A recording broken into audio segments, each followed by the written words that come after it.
My uncle, flushed with alcohol, echoed words that cut deeper than any knife. His sentiments found harmony in the nods and murmurs of agreement from the other men gathered around. Emboldened by the chorus of support, my husband unleashed a torrent of criticism, each word hitting its mark with precision. His satisfaction gleamed in his eyes as he reveled in the validation of his peers. I forced a calm facade, swallowing my humiliation and rage with each breath. Then, just as tension reached its peak, my mother-in-law rose from her seat, her gaze a force to be reckoned with. "Is that truly all you have to offer?" Her words pierced the heavy air, silencing the room in an instant. "My name is Emma, and I'm a 40-year-old woman working in a medical office. I met Tom, my husband, a man 4 years my senior, through our shared love of tennis. We've been married for 13 years. Though we both longed for children, fate had other plans, leaving a bittersweet ache between us. My in-laws, who live separately, keep a vigilant eye on us, especially my mother-in-law. Our bond is strong. We often enjoy lunches out and shopping trips together.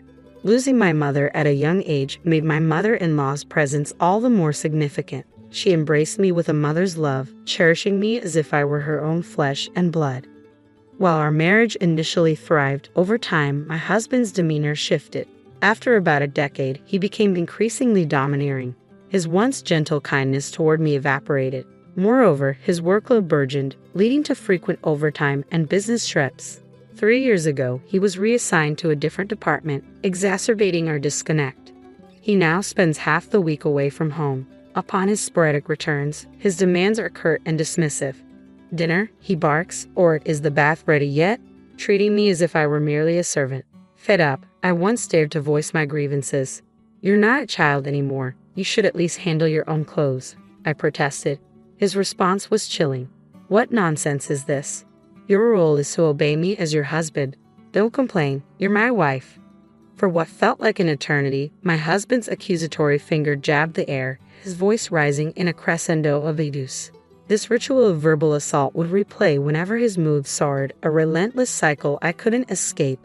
His incessant nagging and troublesome behavior left me no choice but to acquiesce. Sitting at the dinner table one evening, I faced yet another onslaught of criticism. More vegetables again. Am I supposed to eat like a rabbit now? Get some meat on the table. You know your cholesterol's high. Reluctantly, I resolved to reduce the meat intake. But before I could speak, he rose abruptly, flinging the meal I had prepared onto the floor. "No one knows my body better than me. I'll eat out," I declared, but my words fell on deaf ears as he stormed out, wallet and phone in hand, slamming the door behind him. Every day, I scoured the internet for low-salt, low-meat recipes, desperate to accommodate his high cholesterol flagged in his company's medical checkup. Yet despite my efforts, it all seemed in vain. As I stooped to clean up the mess on the floor, a wave of desolation washed over me. 3 hours later, my husband returned, his tune merry, his senses dulled by alcohol. In resignation, I retrieved his coat from where he carelessly flung it, only to catch a whiff of grilled meat mingled with a perfume unfamiliar to me. Doubts that had lingered in the shadows of my mind surfaced with renewed intensity. I had suspected infidelity in the past, but lacking concrete evidence, I chose to suppress my concerns. Yet the distinct scent of that perfume fueled my suspicions like never before. From then on, whenever my husband's temper flared, he would vanish without explanation, returning home only to rush into the shower. Each time, the telltale fragrance lingered in the air, a haunting reminder that something was amiss. Soon, his careless whistling in the shower would be silenced unless I confronted the truth lurking within his coat. Bolstered by my growing conviction of his infidelity, I resolved to gather evidence to confront him.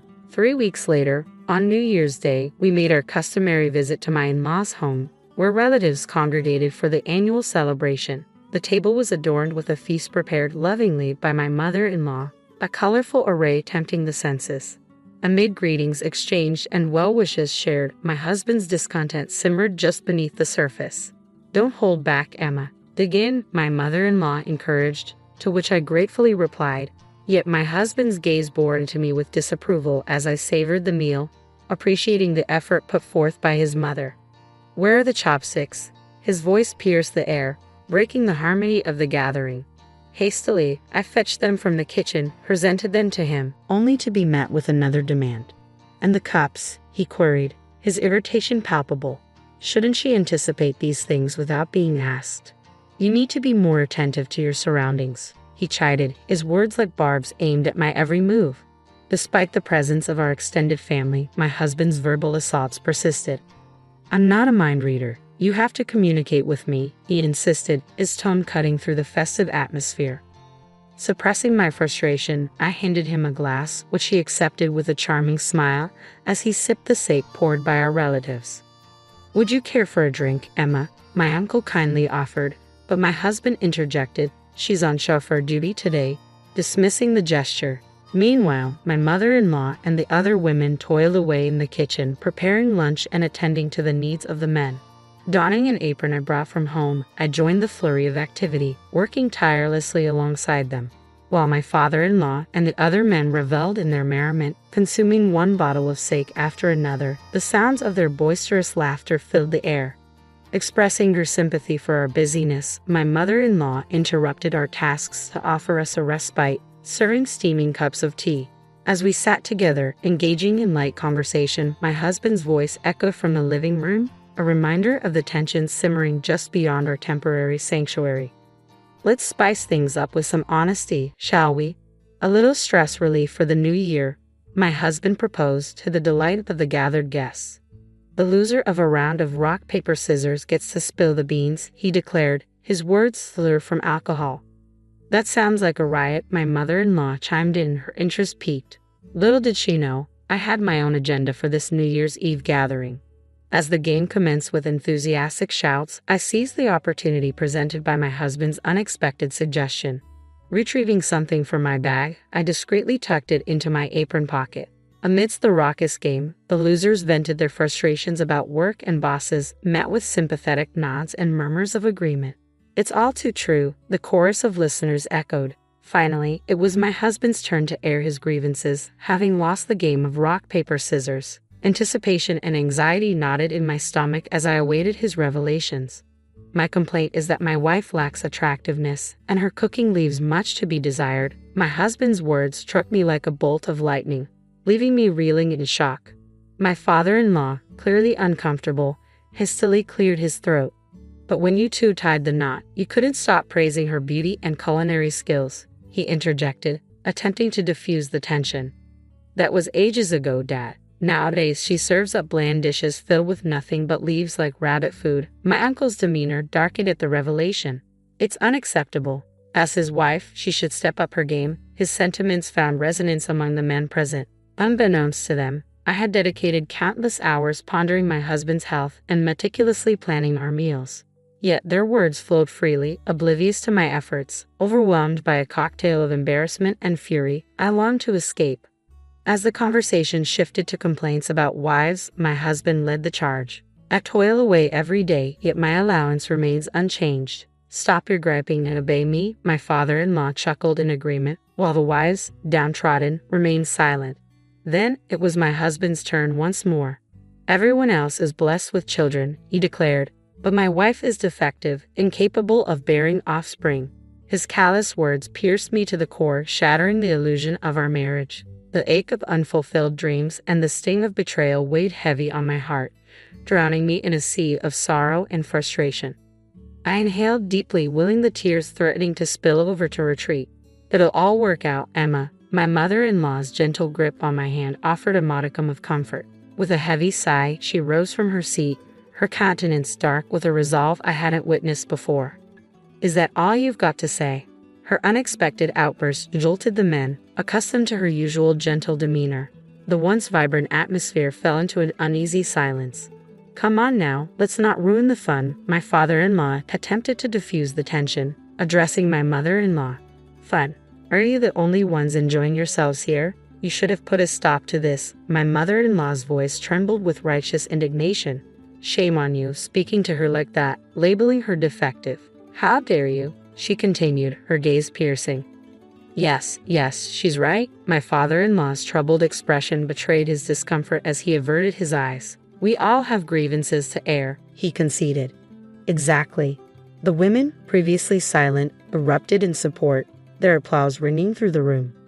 Let's not hold back. Speak your mind, and we'll all feel better. The words of my mother-in-law ignited a cascade of truth from the women, each expressing their grievances with newfound courage. If you want more allowance, then earn more. Why not take initiative instead of expecting us to cater to your every need? They demanded, their voices ringing with determination. As the wives confronted their husbands with precise criticisms, the men faltered, offering apologies in succession. Only my husband remained unmoved, his indifference palpable. "Why should I apologize for speaking the truth?" he retorted, locking eyes with Noah in a tense exchange. "I refuse to apologize, and I'll say it again. She's unattractive, a terrible cook, and incapable of bearing children." My husband's accusatory finger pointed squarely at me, each word a dagger to my heart. The dam of sorrow and frustration I had meticulously held in check finally burst, giving way to a tidal wave of rage. "You have no right to speak to me like that," I confronted my husband with a measured tone, my hand discreetly gripping the cell phone hidden in my apron pocket. "It's unfair that you're the only one allowed to vent. I have grievances too, you know, and you wouldn't object, would you? You've aired your complaints about me plenty of times. I'd welcome appreciation, but not baseless accusations."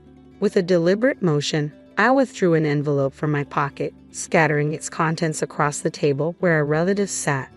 The photographs revealed damning evidence: my husband entering a hotel room with another woman, then exiting her apartment, hand in hand. Bolstered by my suspicions, I had discreetly installed a GPS tracker in his car, providing irrefutable proof of his infidelity. Originally intended for a private discussion with my mother-in-law, the situation demanded immediate action. Guests filled the room as the truth unfolded, disrupting the once jovial atmosphere.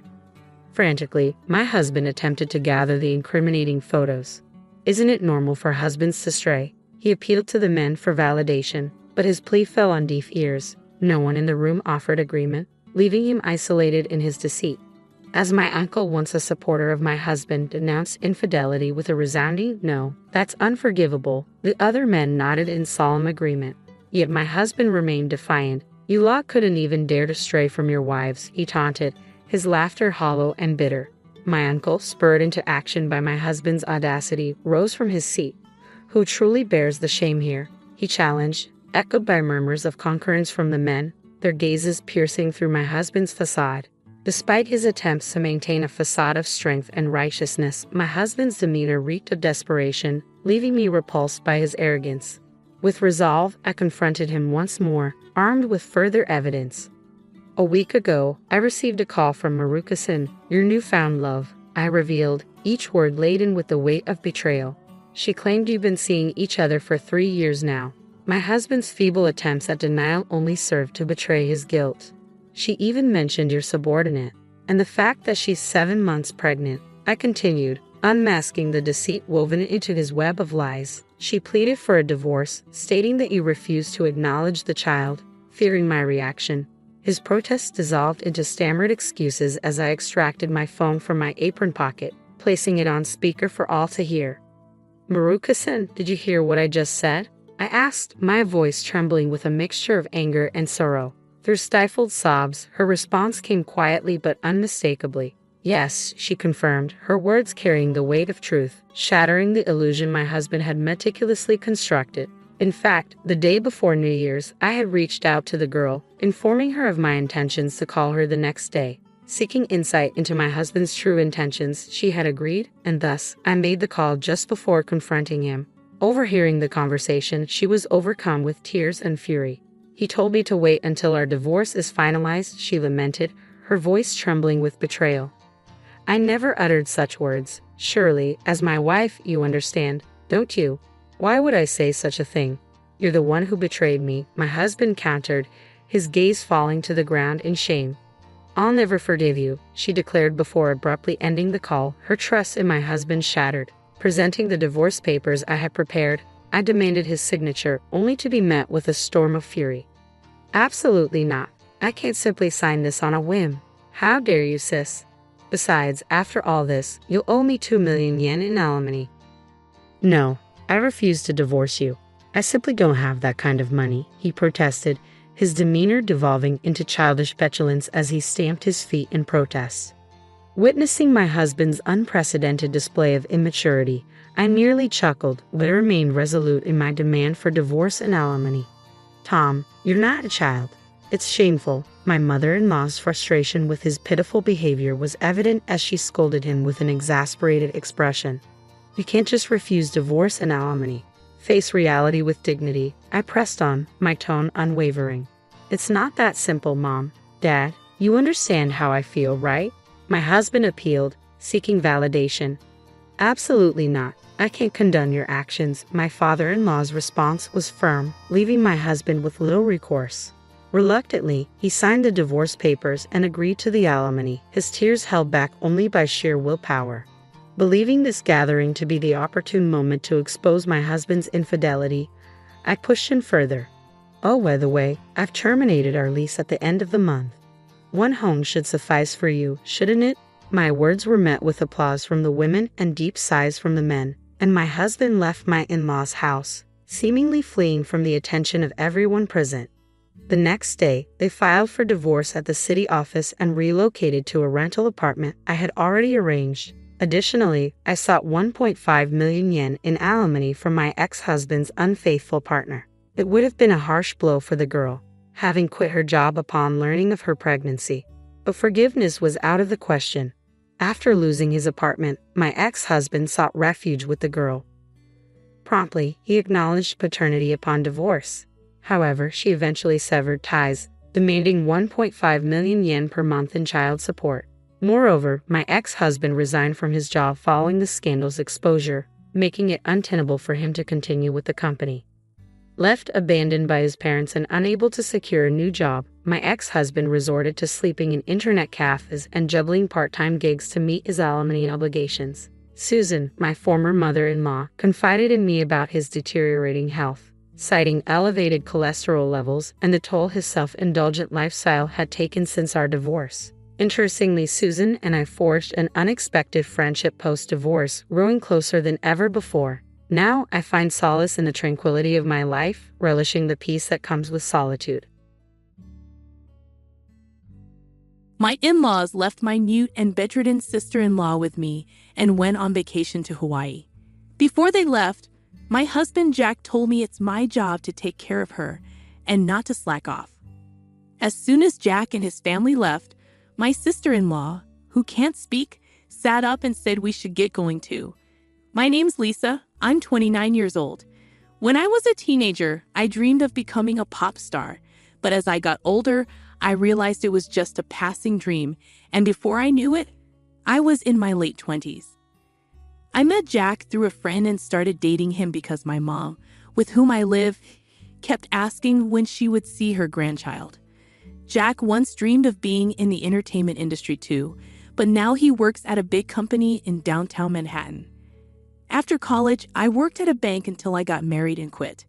One day, Jack and I visited his parents' house. Jack's younger sister, Lucy, got sick with a fever when she was little. Her mom thought it was just a cold, but when the fever didn't go away, they took her to the doctor. Turns out she had encephalitis from the flu, which left her with brain damage and bedridden. The fever also damaged the part of her brain that controls speech, so she can't talk. Mostly, it was my mother-in-law who took care of Lucy. For some reason, Lucy and I got along well, and I always looked forward to visiting Jack's family. Since Lucy can't speak, we use sign language to communicate after becoming close.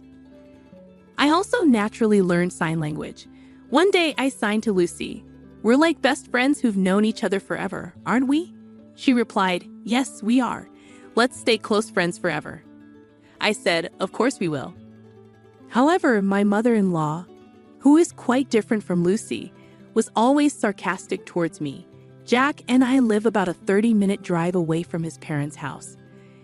Occasionally, my mother-in-law would drive over unannounced and start nitpicking on me. She'd say things like, "Jackie's shoes are filthy. If a man's shoes are dirty, it reflects poorly on his work. It's your responsibility to keep them clean." She always referred to Jack as Jackie and insisted that I fold the laundry neatly because if I didn't, Jackie will be in a bad mood. The one who raised Jack this way was none other than her. No matter how late Jack got home, I was not allowed to go to bed before him. even if he said it was okay for me to do so. My mother-in-law would say such old-fashioned things. When we were dating and initially after we got married, Jack was very kind and never disagreed with me. For example, if I wasn't feeling well and asked him to have dinner outside, he would readily agree. If I saw a designer bag I liked, he would buy it for me the following month. However, about a year after we got married, Jack started to change, or perhaps he returned to his original self. He started coming home late from work, always reeking of alcohol. On weekends, he claimed work kept him away from home, and he would decline my requests to join him when he occasionally visited his parents' home, which was kind of odd. One day, I decided to confront him about it. "Jack, you've become so distant lately. It feels like you're a completely different person," I said. Jack glared at me and replied, "That's not true. You're overthinking things." I retorted, "I don't think I am. You barely talk to me anymore." He told me to stop bringing it up and walked away to take a shower, ending the conversation. One day, Jack surprised me by saying, "This Sunday, I'm going home. What are you going to do?" Jack surprised me with this question, as he had always refused my company on such visits before. "Wait, I can come with you this time," I asked. He replied, "That's why I'm asking." "Well, of course I'll come then. I like to see Lucy too," I added. Jack frowned a bit and said, "You and Lucy seem to get along really well, huh?" "Yes, we do. It feels like we've been best friends forever," I responded, noticing Jack's slight grimace at my words. On Sunday, I drove us to Jack's family home in Nebraska. We stopped at a bakery along the way to buy some pastries as a gift. Jack's mother always frowned when she saw me, but she would light up upon receiving the pastries. When we arrived, his mother came to greet us as usual, but she frowned at my sight, almost as if she was not happy to see me. "Mother-in-law, please have some of these," I said, handing her the pastries. She snatched them from me and peered inside before replying, "Is it these pastries again? They're getting boring, but since you insist, I'll have them." Her face lit up like a child receiving a toy. "Is father around today?" Jack asked. Jack's father was elderly but still worked actively. "He's out at a meeting." "Why, did you need something?" she asked. "No, not really. I just had something I wanted to talk about with him," he replied. I hadn't heard anything about this from Jack. "What's going on? Did you have something to tell your father?" I asked. "It's none of your business," Jack responded. "What do you mean? We're a married couple, aren't we? Can you just stop nagging?" Jack retorted, to which his mother added, "Exactly. If Jack doesn't want to tell you something, you shouldn't be prying." I decided not to respond, knowing that arguing with her would be fruitless. Just then, Jack's sister appeared. "Oh, Jack, you're here," she said. "Sis, perfect timing. I have something to discuss," Jack started. "What is it?" she asked. "I can take a long vacation next month. I was thinking about a family trip to Hawaii." "How about you, sis?" Jack proposed. "I'll pass." "I don't have a passport," she replied. I was taken aback. Jack, who was always busy with work and rarely took time off, was suggesting a trip to Hawaii. "Jack, is everything all right with your job?" "I'm only suggesting this trip because my work's going fine," Jack explained. My mother-in-law seemed displeased with my interference in Jack's business. Frowning deeply, she said to me, "You shouldn't meddle with decisions Jack has made. You're really nosy, aren't you?" "That's right. And Lisa, the reason I asked you here today is because I want you to take care of Lucy during the time we're on vacation." Jack's mother continued. I was momentarily taken aback, but then I realized that staying here with Lucy would be much more enjoyable than going on a trip to Hawaii with my mother-in-law. "Okay, I will take care of Lucy. But if that was the case, you didn't need to bring me all the way here to tell me that, did you?" I said. "I figured if I told you in front of my mother, you'd understand quicker," Jack replied. He must have assumed I'd resist when I found out I couldn't go to Hawaii.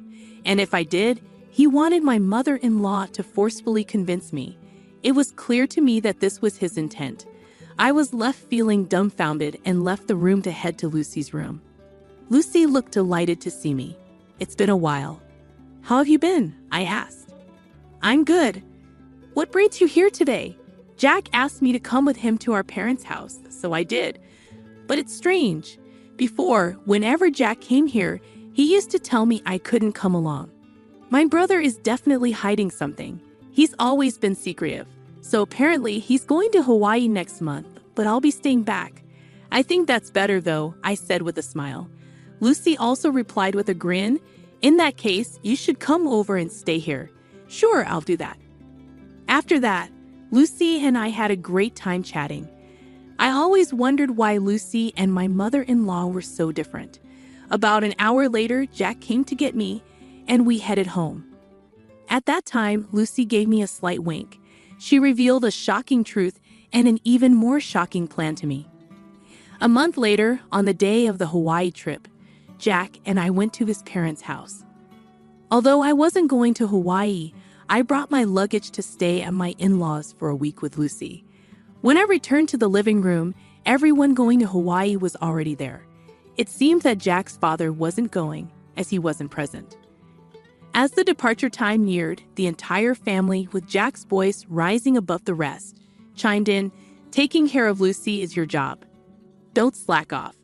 Even my mother-in-law added, "Please get along well with Lucy. It's better for you to stay here, isn't it? If anything happens to Lucy, it's all your fault. We'll hold you responsible." It was absurd for someone who was about to abandon their immobile sister for a vacation in Hawaii to say these words, but I did not react at all. It didn't matter what Jack said. I wasn't in the mood to see them off. So I went back to Lucy's room. Right then, Lucy sprang up energetically from her bed and called out to me, "Come on, let's get going." It echoed a recent conversation we had when Lucy confessed, "You know, I could actually walk, and with walking came the ability to converse." "Since when?" I asked. "Since last year, I suppose. Why have you been hiding this from the rest of the family?" Lucy began sharing an unexpected tale. "Actually, my father and mother are both remarried. I'm my dad's child from his previous marriage, and my sister and brother are from my mom's side." I was surprised, but considering how distant and cold my mother-in-law usually was towards Lucy, I couldn't help but think, "I thought so. Is that so?" Lucy confirmed, "Yeah, my mom despises me, and I didn't want to talk to her, so I pretended that I couldn't." "And your father?" I inquired. "Dad knows everything. He's always on my side." Lucy explained, "That's why, regarding this trip to Hawaii, I'm thinking we should go to." I was puzzled, "What do you mean?" Lucy clarified, "I mean, I'm planning to go to Hawaii on the same day with you. We'll even stay at the same resort." Lucy said this with a sparkle in her eye, catching me completely off guard. "I'd be thrilled to go to Hawaii with you, Lucy. But do you even have a passport?" Lucy reassured me, "Of course, I secretly got my passport last month. And don't worry about the expenses. My dad is covering our plane tickets and the resort, including yours." "I see. I'm really looking forward to this." That's how we ended up at the airport today. When Lucy and I arrived, my father-in-law was there waiting to see us off. He greeted me, "Lisa, it's been a while. I know it must be surprising, but I hope you enjoy the trip to Hawaii." "Thank you, father-in-law. I feel guilty for all the plane tickets and resort fees you've covered." He reassured me, "Don't worry about it. As long as you two have fun, I'm happy." I thanked him for his kindness.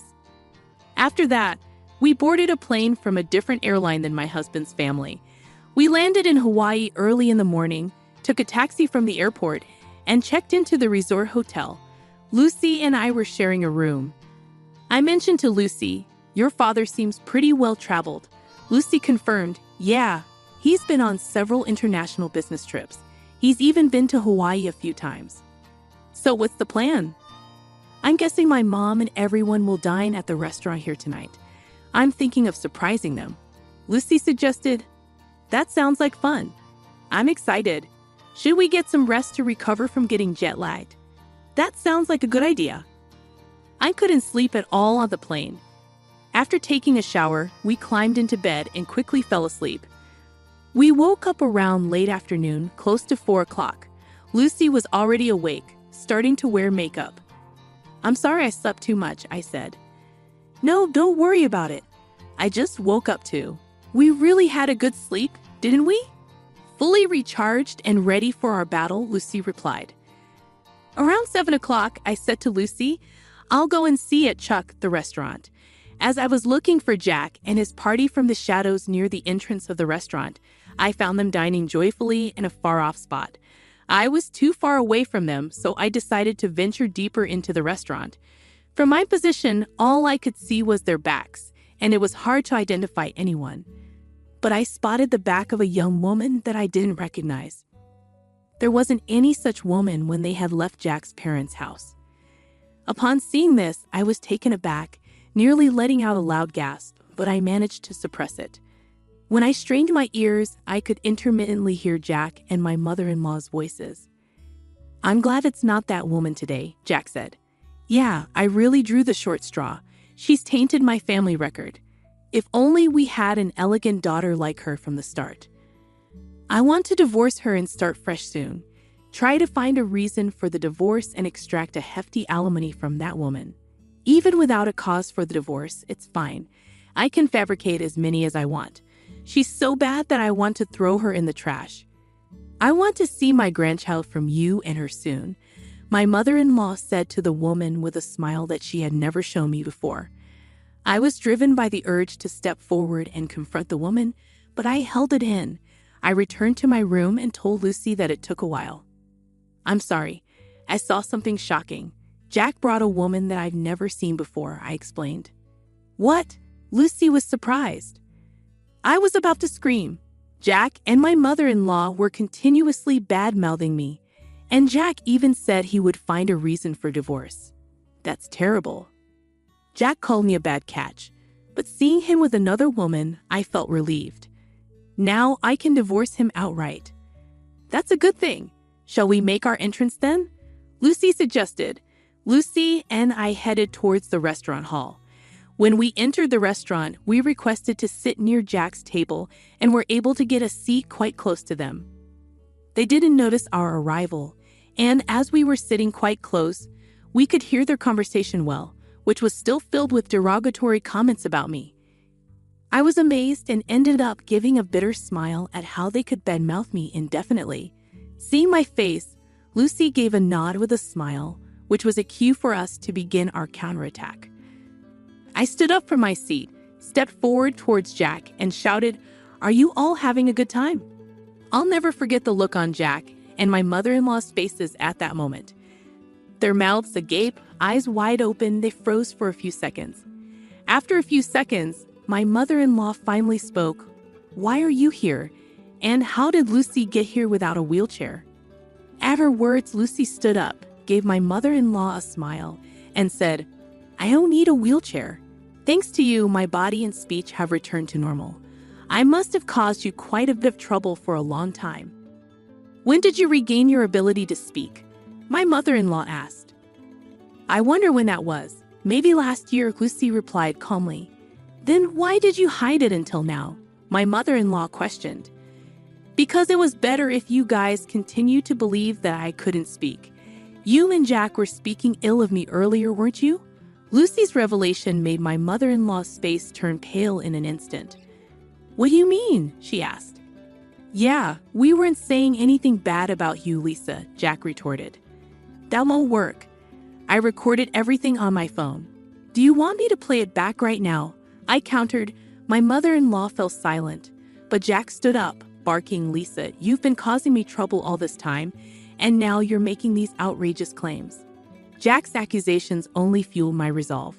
Once I return back home, I'll immediately contact my lawyer to initiate our divorce procedure. You can't deny the fact that you're on a vacation abroad with another woman. Plus, you described getting with me as drawing a blank lottery ticket, so I expect you to demonstrate sincerity by paying a hefty compensation for that comment, I declared. At my words, my mother-in-law seemed to acknowledge her defeat, and her attitude abruptly changed. "Lisa, dear, I really like you. Please try to get along with Jack." "This woman is not involved with Jack," she pleaded. "I'm sorry, but I can't do that. Since I am a blank lottery ticket, I cannot live with Jack. Please enjoy your time with this woman. Oh, and I might also seek compensation from her. Isn't that exciting?" I smirked. The woman in question turned pale and began to tremble upon hearing my words. Unfazed by the public gaze, Jack fell to his knees and pleaded, "Lisa, I beg you, don't make this a big deal. My company has strict rules about this." But I remained firm. "I will never forgive you. You are married, and yet here you are on an overseas trip with another woman," I said firmly. Upon hearing my words, my mother-in-law also fell to her knees next to Jack, pleading, "Please forgive my son," tears streaming down her face. By this time, all the other customers were watching us, and the restaurant manager started walking towards our table. Seeing this, I got up and said, "Well, Lucy and I will head back to our room. You all enjoy your Hawaiian vacation. I guess things will get a bit difficult when you get back home." Jack cried out, shouting at the top of his lungs, "Please forgive me. I can't afford to pay any compensation." At his loud outburst, the restaurant manager frowned, instructed something to a nearby staff member, and then briskly told Jack something. It was a polite way of telling him that he was disturbing the other guests and needed to leave. However, Jack was taken aback, not understanding the manager's words. Soon, 2 buffed-up security guards arrived and hauled Jack away. Jack was sobbing and struggling, but he was no match for the 2 bulky men. My mother-in-law and the woman were dumbfounded, unable to utter a word, while Lucy and I were also surprised by the turned events. I thought Jack got what he deserved. A week later, Lucy and I returned home. Jack was quickly released and seemed to have returned to his room.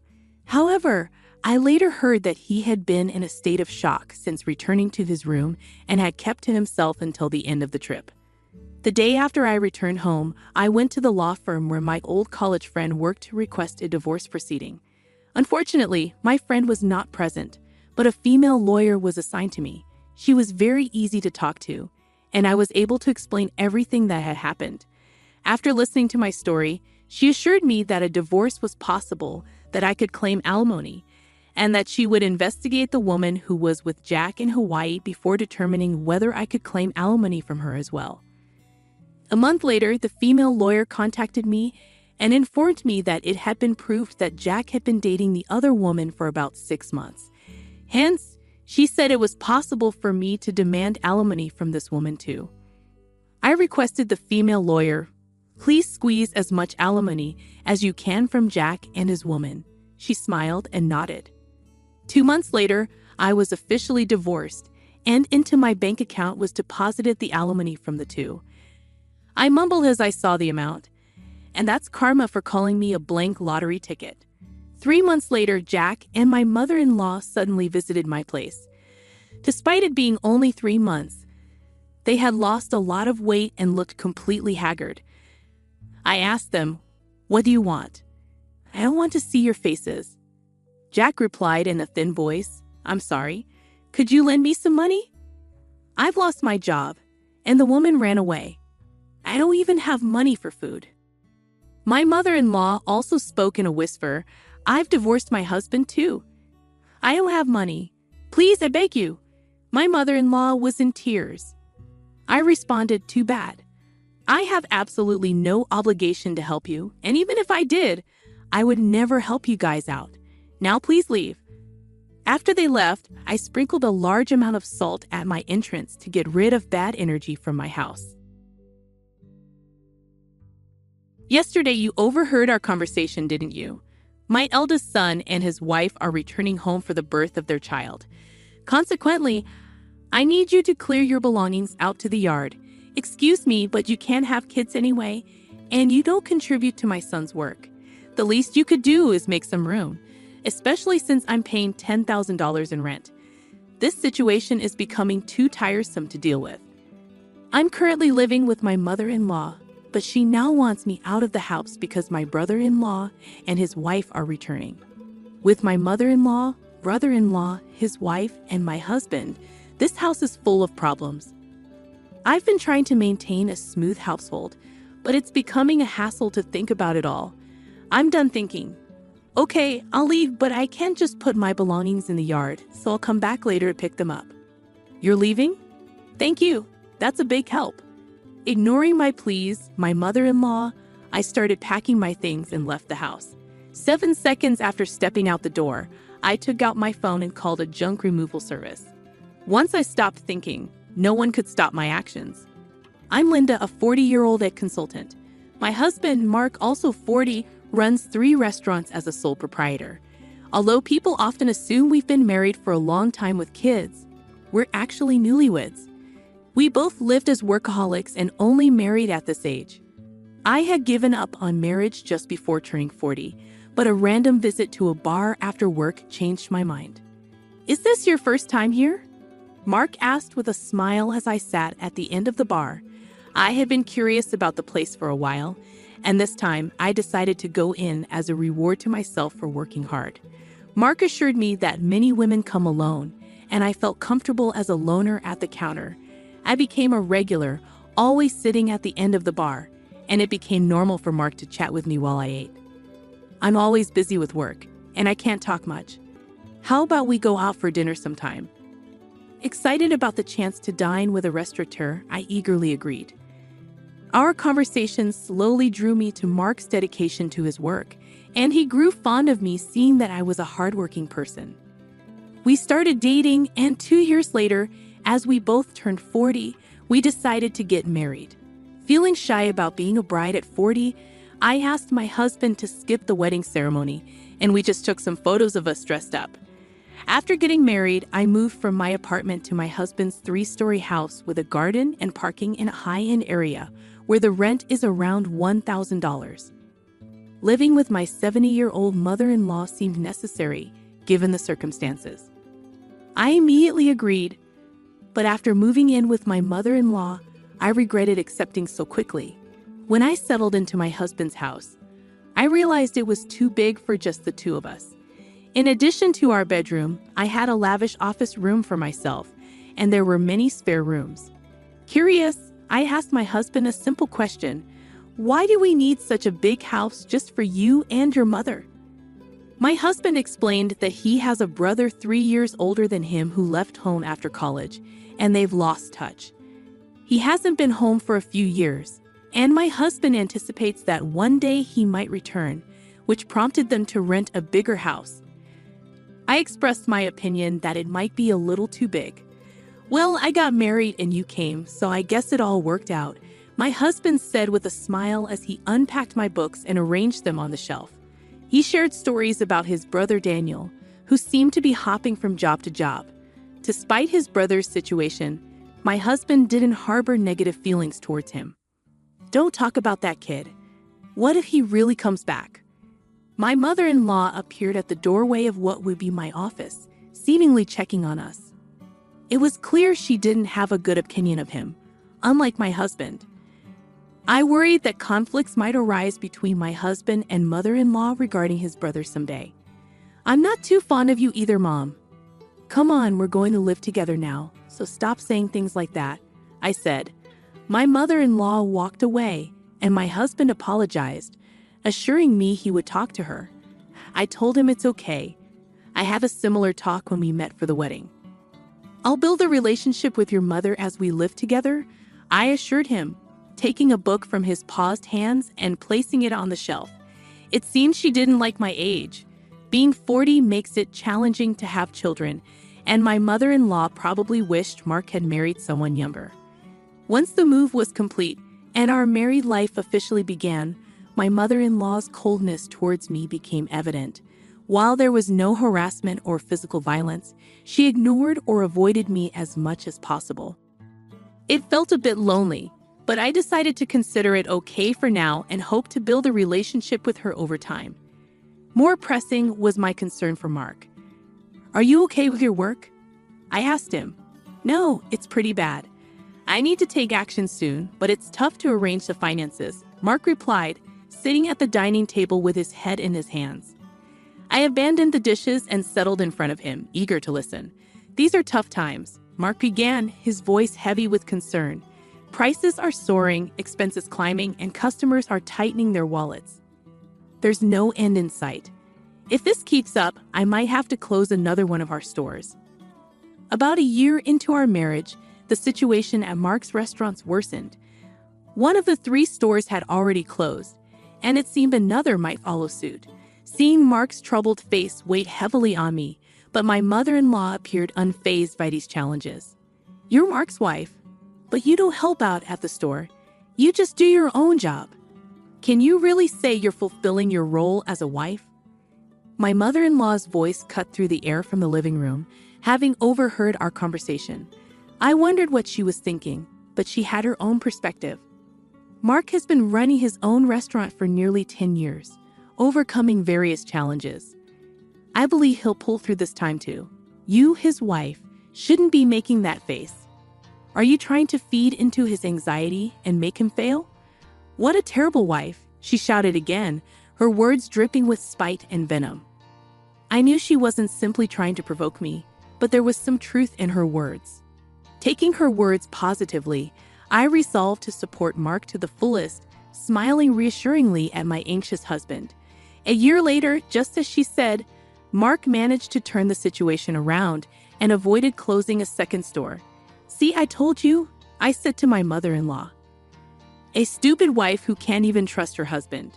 Don't drag Mark down," she replied, lashing out at me without reservation. Though our relationship seemed strained, since Mark's business was doing well, I considered it a break-even situation. However, things took a turn for the worse.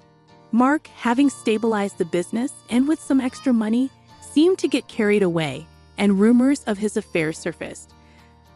I couldn't fathom what he was thinking. Surely there were better ways to spend the money.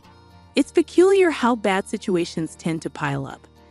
Having witnessed Mark's business revenue drop, I understood this all too well, but I never imagined it would happen to me. Then Daniel called, my brother. Yes, Daniel, a freelancer, and his pregnant girlfriend, who worked at the same bar as Mark. They asked if they could move into our house and if they could work at Mark's restaurant. As I pondered how to address Mark about the affair from the dining room, my mother-in-law entered the living room and engaged him in conversation. They discussed Daniel, whom I had never met, and I felt completely sidelined as they continued their discussion. It was a peculiar scene. My mother-in-law, who used to resent Daniel for not fulfilling his role as the eldest son, was now urging Mark to welcome him. The reason was straightforward: the prospect of a grandchild. She had previously given up hope of seeing one, but now perceived an opportunity and had a change of heart. She even planned to offer them a home and jobs. Mark, who had always been supportive of Daniel, had rented this large house for such an occasion. However, circumstances had shifted, and I found myself caught in the middle. It struck me as odd to have Daniel and his family move in. I glanced at Mark from the dining area, and he returned my gaze with a troubled expression. Come on, it's a good thing. Daniel is in trouble, and you, Mark, have the means to help him, my mother-in-law said, pressing him. Mark seemed unable to refuse his mother's request, and I couldn't help but feel disappointed. I had hoped he would stand up to her, but it seemed like wishful thinking. He kept glancing at me, likely concerned about my reaction. With the deteriorating relationship with my mother-in-law, Mark's affair, and now the prospect of living with Daniel and his family, the problems were mounting. Overwhelmed and unsure where to begin, I decided to abandon my thoughts for the day and simply go to sleep. The next day, a holiday and likely due to extreme mental fatigue, I slept in until late morning. Mark was at work, leaving just my mother-in-law and me at home. As I reluctantly made my way to the living room, I dreaded what she might say about my late awakening. You sure slept in. Must be nice to have such leisure, she remarked, surpassing my expectations. She then informed me about Daniel and his wife's impending visit for maternity leave. So move your stuff out to the yard. Excuse me? I questioned, still groggy from sleep. She clarified that I should vacate to make room for Daniel and his family, citing my inability to have children and lack of contribution to Mark's work. I was taken aback. It seemed she was indeed asking me to leave the house. Realizing that my presence was now deemed unnecessary, I decided it was too much trouble to fret over Mark, my mother-in-law, Daniel's family, and our future. Understood, I'll leave, I declared. I can't put all my belongings in the yard, so I'll come back later to pick them up. Ignoring my words, my mother-in-law expressed gratitude and I began packing my things, leaving the house 7 seconds after stepping out the door. I grabbed my phone and dialed a junk removal service, my decision firm and resolute after putting an end to my overthinking. No one could sway me now. Let them all come to regret this choice later. Departing from the house, I opted to stay at a hotel temporarily. Although I had arranged for the removal service, they required some time to prepare. This aligned perfectly with my desire for some time alone. 2 weeks after leaving, I secured an apartment and began living independently. Since then, I hadn't heard from Mark, who probably believed I'd eventually return. The idea of Mark taking the current situation lightly infuriated me. However, today marked the day after his restaurant's day off, and I anticipated a call from Mark when he visited the restaurant for lunch prep. "What's going on here? The restaurant is completely empty," Mark exclaimed over the phone, confirming my expectations. Just as I thought, I chuckled and replied, "Mark, I could explain over the phone, but it would be more efficient if your mom was there too. I'm heading to the house now. Can you come back? You could open the restaurant anyway, right?" Unable to contain my laughter, I hung up, amused by Mark's reaction. He must be quite shocked. Still chuckling, I began preparing to leave. Upon arriving at the house, my mother-in-law immediately started yelling at me. Mark had apparently explained part of the situation. An unfamiliar couple, Daniel and his wife, were in the living room, looking confused and anxious, not fully grasping the situation amid my mother-in-law's extreme anger. "Why would you do such a thing? The restaurant can't operate now," she continued to scold. I countered, stating that it was my restaurant, and there shouldn't be a problem with me starting the closing process or having the items I bought disposed of by a junk removal service. "Huh, your restaurant? What are you talking about? Why don't you explain, Mark? You haven't told your mom, have you?" I challenged. Mark hesitated but confessed, admitting that I had paid for the expenses to turn around his struggling second restaurant branch. Hearing this, my mother-in-law looked perplexed, trying hard to understand but lacking the full information. Mark continued, uncomfortable and holding back, so I decided to step in and clarify. Before turning 40, I was single and working in ad consulting, with no wedding ceremony or new house purchase after marriage. I had saved up a significant amount of money. I lent Mark $200,000 to help revitalize his second restaurant branch, subsequently buying the rights to become its owner. I explained that I left most of the management to Mark, shifting his focus from the main branch to the second for its recovery. When Mark's restaurant was in crisis, I showed my concern alongside him. It was during a moment when my mother-in-law criticized me for not showing enough trust in my husband that I decided to support Mark to the fullest. My form of support was providing him with the necessary funds. During my single years, I had diligently saved money. "Mark, is this true?" My mother-in-law asked incredulously. "Yes, it's true," Mark admitted. She seemed surprisingly okay with it, even if I failed and squandered the $200,000 she had given me.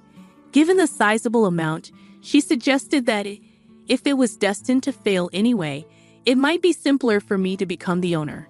The plan was to repay the borrowed $200,000 from the restaurant's earnings, but it was more straightforward for me to become the owner, with the restaurant's income going directly to me. Additionally, it afforded me the authority to decide whether to keep the restaurant open or not. It's a lie. Can something like that really happen? My mother-in-law exclaimed. To provide evidence, I spread documents like the business license transfer, rights agreement, and lease agreement on the table, proving my ownership of the restaurant. As she confirmed my name on those documents, her face turned red with shock. "Why didn't you say anything about this? You always talked about how you believed in Mark and how the restaurant was recovering, right?" she demanded. Mark explained that he felt pressured by her words, always striving to live up to her expectations. He didn't want to disappoint her, so he couldn't bring himself to reveal that he had borrowed a large sum of money from me. He feared her reaction, knowing how easily upset she could be. People like my mother-in-law often don't realize the pressure they put on others, and Mark found it challenging to express himself under her constant scrutiny. It was crucial not to let Mark's spirit break under her constant jabs.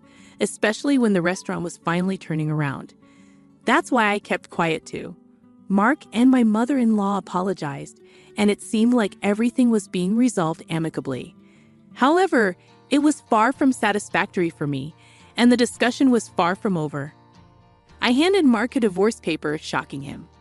He assumed it was a reconciliation, but I knew about his affair with a part-timer, and the other part-time workers were aware of it too. Mark was taken aback, claiming it was just a rumor, but I presented evidence, a photo sent by a part-time worker showing Mark entering a hotel. While anyone could fabricate such evidence, it was undeniable. The success of the second branch had given him too much confidence, and he had gotten carried away. The resolution wasn't as simple as reconciliation. It required deeper discussions and decisions to be made. I reflected on my role as the restaurant owner, acknowledging that while I couldn't handle day-to-day operations, I made occasional visits to stay connected. The part-time workers, having learned about Mark's affair, sought my assistance. With their unwavering support, they provided evidence and kept the impending closure of the restaurant from Mark. My mother-in-law's voice quivered as she confronted the reality of closing the second branch and the impending divorce. The revelation that I had been paying the entire $10,000 monthly rent added another layer of shock. Mark, now burdened with the weight of financial difficulties, faced an uncertain future. As the discussion progressed, Daniel and his wife realized the challenges they would encounter in continuing to live in the house. Daniel pleaded for help, citing their impending parenthood, but the escalating argument underscored the uncertainty surrounding everyone's future. After the divorce, I focused on closing the restaurant, selling equipment to offset expenses. The experience as a restaurant owner proved insightful, reinforcing my commitment to my ad consulting career. With the family dynamics strained, the fallout extended to Mark and his mother, now sharing a small apartment with strained communication. The resolution brought both closure and uncertainty. The exposure of Mark's affair and the revelation of true ownership exposed familial fractures. The decision to close the restaurant added financial stress, and the introduction of divorce papers signaled a decisive move by me to take control of my life. The aftermath left strained relationships, financial uncertainty, and an uncertain future for everyone involved. The emotional toll of the conflicts was palpable, and the story closes with a sense of closure for some aspects but leaves lingering questions about the characters' futures and their ability to rebuild after the storm. The resolution, while providing clarity, marks the beginning of a new chapter as each character navigates the